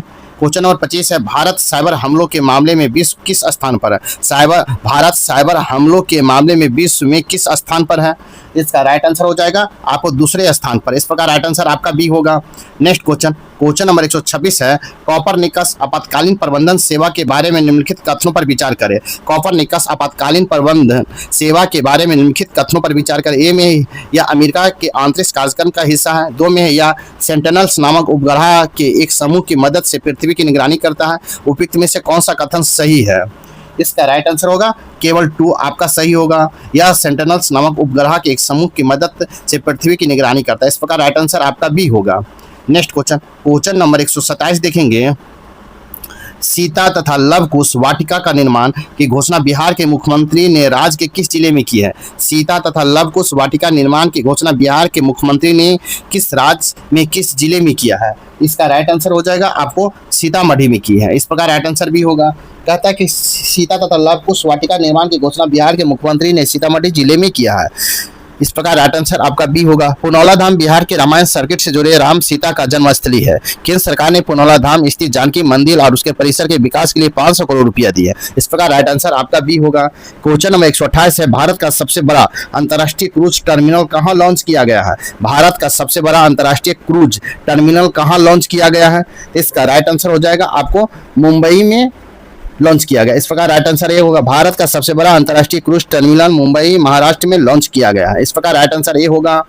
नेक्स्ट क्वेश्चन नंबर 129 है, सऊदी अरब ग्रैंड प्रिक्स 2025 का खिताब किसने जीता है? सऊदी अरब ग्रैंड प्रिक्स 2025 का खिताब किसने जीता है? इसका राइट आंसर होगा ऑस्कर प्रियास्त्री ने जीता। ऑस्कर प्रियास्त्री ने। इस प्रकार राइट आंसर आपका भी होगा।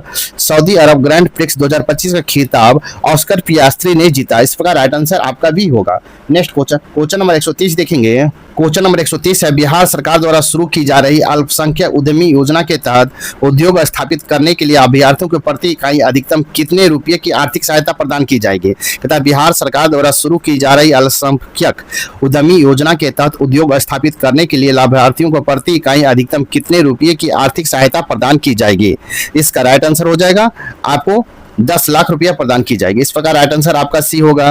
बिहार सरकार द्वारा शुरू की जा रही अल्पसंख्यक उद्यमी योजना के तहत उद्योग स्थापित करने के लिए अभ्यर्थियों को प्रति इकाई अधिकतम 10 लाख रुपया आर्थिक सहायता प्रदान की जाएगी। इस प्रकार राइट आंसर आपका सी होगा। नेक्स्ट क्वेश्चन नंबर 131 देखेंगे। अप्रैल 2025 में भारतीय कृषि अनुसंधान परिषद ICAR के महानिदेशक का पदभार किसने ग्रहण किया? अप्रैल 2025 में भारतीय कृषि अनुसंधान परिषद ICAR के महानिदेशक का पदभार किसने ग्रहण किया? इसका राइट आंसर हो जाएगा आपको डॉक्टर मांगी लाल जाट ने किया। मांगी लाल जाट ने किया। इस प्रकार राइट आंसर आपका ये होगा। अप्रैल 2025 में भारतीय कृषि अनुसंधान परिषद ICAR के महानिदेशक का पदभार डॉक्टर मांगी लाल जाट ने ग्रहण किया। इस प्रकार राइट आंसर आपका ए होगा। क्वेश्चन नंबर 132 है, भारत का नियंत्रक एवं महालेखक परीक्षक किसे नियुक्त किया गया है? भारत का नियंत्रक एवं महालेखक परीक्षक किसे नियुक्त किया गया है? इसका राइट आंसर हो जाएगा आपको के संजय मूर्ति को नियुक्त किया गया है। के संजय मूर्ति को। इस प्रकार राइट आंसर आपको सी होगा। भारत के नियंत्रक एवं महालेखक परीक्षक के संजय मूर्ति को नियुक्त किया गया। इस प्रकार राइट आंसर आपका सी होगा। नेक्स्ट क्वेश्चन नंबर 133 देखेंगे। क्वेश्चन नंबर 133 है, निम्नलिखित में से किस शहर की स्थापना कृष्णदेव राय ने की थी? क्वेश्चन है कि निम्नलिखित में से किस शहर की स्थापना कृष्णदेव राय ने किया था? इसका राइट आंसर होगा आपको नागलपुरा को किया था। नागलपुरा। इस प्रकार राइट आंसर आपका बी होगा। नेक्स्ट क्वेश्चन नंबर 134 है, एजोट्रो बैक्टर और बैसिलस फ्लामिक्सा किसके उदाहरण है? एजोट्रा बैक्टर और बैसिलस प्लामिक्सा किसके उदाहरण है? इसका राइट आंसर हो जाएगा असिस्पोटा और नाइट्रोजन स्थिरीकरण और बैक्टीरिया का उदाहरण है। इस प्रकार राइट आंसर आपका बी होगा। कहता है जो स्ट्रोबैक्टर और बैसिलस प्लामिक्सा असिस्पोम्टो नाइट्रोजन स्थिरीकरण और बैक्टीरिया का उदाहरण। इस प्रकार राइट आंसर ए होगा। नेक्स्ट क्वेश्चन नंबर 135 है, हाल ही में किसे मध्य प्रदेश पर्यटक का ब्रांड एम्बेसडर नियुक्त किया गया है? कहता है हाल ही में किसे मध्य प्रदेश पर्यटक का ब्रांड एम्बेसडर नियुक्त किया गया है? तो इसका राइट आंसर हो जाएगा पंकज त्रिपाठी को नियुक्त किया गया। इस प्रकार राइट आंसर आपका सी होगा। हाल ही में बिहार के पंकज त्रिपाठी को मध्य प्रदेश का पर्यटक का ब्रांड एम्बेसडर नियुक्त किया गया है। पंकज त्रिपाठी का जन्म बिहार राज्य के गोपालगंज जिला में हुआ था। अपने करियर की शुरुआत रन फिल्म से किए थे। इस प्रकार राइट आंसर आपका सी होगा। नेक्स्ट क्वेश्चन नंबर 136 है, निम्नलिखित में कौन सी दुनिया का सबसे बड़ी सिंचाई नहर है? कहता है निम्नलिखित में कौन दुनिया की सबसे बड़ी सिंचाई नहर है? इसका राइट आंसर होगा आपको इंदिरा गांधी नहर है। कौन है? इंदिरा गांधी नहर है। इस प्रकार राइट आंसर आपका डी होगा। आपको इंदिरा गांधी नहर दुनिया का सबसे बड़ी सिंचाई नहर है। इंदिरा गांधी नहर भारत की सबसे लंबी शहर है और दुनिया सबसे लंबी नहर है और दुनिया की सबसे बड़ी सिंचाई परियोजना है। इंदिरा गांधी नहर 649 किलोमीटर लंबी है और इसके राजस्थान फीडर नहर और राजस्थान मुख नहर शामिल है। यह पंजाब और हरियाणा के 167 किलोमीटर, राजस्थान में शेष 492 किलोमीटर तक है। इस प्रकार राइट आंसर डी होगा। नेक्स्ट क्वेश्चन नंबर 137 देखेंगे। निम्नलिखित कथनों पर विचार करें। ए में है 13 से 18 अक्टूबर 2024 तक भारत और नेपाल के बीच नसीम अल बहर नौसैनिक अभ्यास का आयोजन गोवा के तट पर किया गया। दो में इस अभ्यास में भारत ने INS त्रिकंद डोर्नियर समुद्री गश्ती विमान का हिस्सा लिया।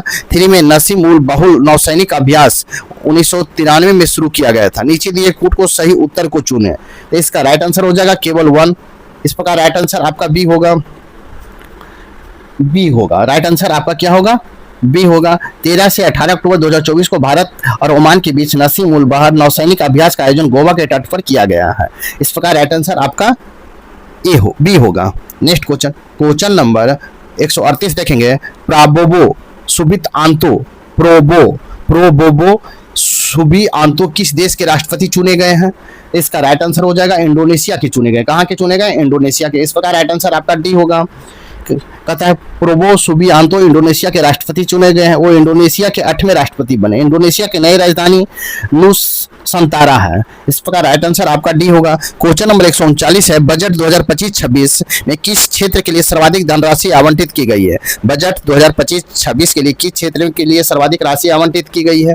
इसका राइट आंसर होगा शिक्षा के लिए सर्वाधिक आवंटित किया गया है। कितना? शिक्षा के लिए। इस प्रकार राइट आंसर आपका सी होगा। नेक्स्ट क्वेश्चन देखेंगे। क्वेश्चन है आपको क्वेश्चन नंबर 140 देखेंगे। कहता निम्नलिखित में कौन सा युग्म सुलेमित नहीं है? तो इसका सुलेमित नहीं। अनुकूलन गैप रिपोर्ट जर्मन वाच, ये आपका सुमेलित नहीं है। अनुकूलन गैप रिपोर्ट जर्मन वाच सुमेलित नहीं है। अनुकूलन गैप रिपोर्ट UNEP जारी करता है। इस प्रकार आपको नहीं पूछा है तो राइट आंसर आपका ए होगा। क्या होगा? ए होगा। नेक्स्ट क्वेश्चन देखेंगे। क्वेश्चन नंबर 141 है। किसी एक व्यावसायिक रूप से मूल्यवान प्रजाति के व्यापक रोपण को कहा जाता है? कहता किसी एक व्यावसायिक रूप से मूल्यवान प्रजाति के व्यापक रोपण को क्या कहा जाता है? इसका राइट आंसर होगा संवर्धन वृक्षारोपण कहा जाता है। क्या कहा जाता है? संवर्धन वृक्षारोपण कहा जाता है। इस प्रकार राइट आंसर आपका बी होगा। कहता है किसी एक व्यावसायिक रूप से मूल्यवान प्रजाति के व्यापक रोपण को संवर्धन वृक्षारोपण कहा जाता है। इस प्रकार राइट आंसर आपका बी होगा।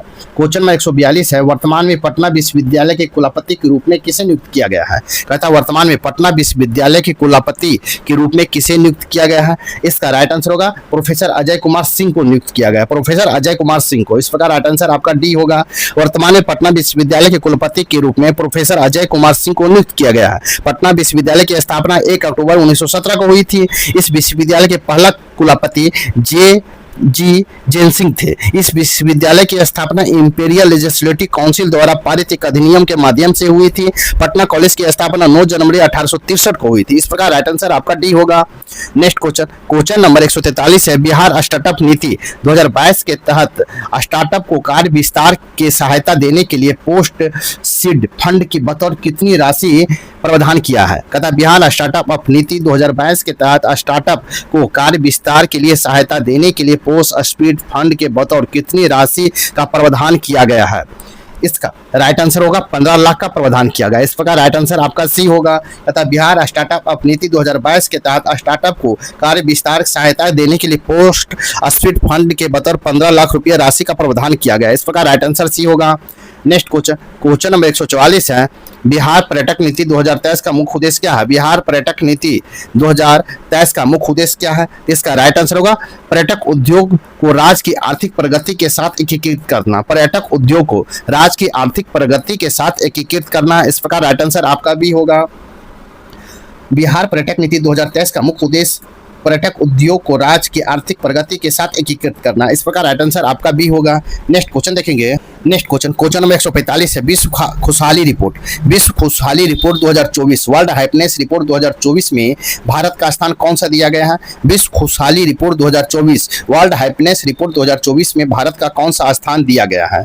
इसका राइट आंसर हो जाएगा 126वां स्थान दिया गया है। इस प्रकार राइट आंसर आपका ए होगा। विश्व खुशहाली रिपोर्ट में भारत का स्थान 126वां दिया गया है। खुशहाली रिपोर्ट 2024 में 143 देशों की रैंकिंग की गई। इस प्रकार राइट आंसर ए होगा। नेक्स्ट क्वेश्चन नंबर 146 है। बम का दर्शन किसने लिखा था? बम का दर्शन किसने लिखा था? इसका राइट आंसर होगा भगवती चरण बोहरा ने लिखा था। किसने? भगवती चरण बोहरा ने लिखा था। इस प्रकार राइट आंसर आपका सी होगा। भगवती चरण बोहरा ने बम का दर्शन लिखा था। इस प्रकार राइट आंसर आपका सी होगा। नेक्स्ट क्वेश्चन नंबर 147 देखेंगे। किसान क्या करे किसने लिखा है? किसान क्या करे किसने लिखा है? इसका राइट आंसर होगा आपको स्वामी सहजानंद सरस्वती ने लिखा है। स्वामी सहजानंद सरस्वती ने लिखा है। इस प्रकार राइट आंसर आपका ए होगा। किसान क्या करे पुस्तक स्वामी सहजानंद सरस्वती द्वारा लिखी गई है। इस प्रकार राइट आंसर आपका ए होगा। नेक्स्ट क्वेश्चन नंबर 148 है। सूची 1 और सूची 2 दिया गया है। सुनिश्चित कीजिए तथा कोट को सही उत्तर को चुनिए। तो ए में समाचार पत्र, दूसरा में है संपादक, आपको चुनना है। तो ए में है काल, तो काल का हो जाएगा आपको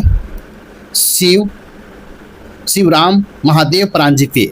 बी में है बंगाली, तो बंगाली का हो जाएगा आपको सूर्यनाथ बनर्जी। सी में है सुधारक, तो सुधारक होगा गणेश अगरकर। और डी में है सोम प्रकाश, तो सोम प्रकाश का होगा द्वारकानाथ विद्याभूषण। इस प्रकार आप मिलाएंगे तो इसका राइट आंसर होगा, ए का 4, बी का 1, सी का 2 और डी का 3 होगा। इस प्रकार राइट आंसर आपका ए होगा। नेक्स्ट क्वेश्चन नंबर 149 है, वीडी सावरकर से संबंधित निम्नलिखित कथनों में कौन एक सही नहीं है। कहता है वीडी सावरकर से संबंधित निम्नलिखित कथनों में से कौन एक सही नहीं है। इसका राइट आंसर होगा, उसके माता का देहांत 1901 ईस्वी में हुआ था। उनकी माता का देहांत 1901 ईस्वी में हुआ था। इस प्रकार राइट आंसर सी होगा, वीडी सावरकर से संबंधित कथन सही नहीं है क्योंकि उनकी माता का देहांत 1901 में हुआ था। वीडी सावरकर की माता का, ये गलत है, आपका सही नहीं पूछा है तो आपका सी नहीं है क्योंकि वीडी सावरकर की माता का देहांत 1892 में हो गई थी। इस प्रकार राइट आंसर आपका सी होगा।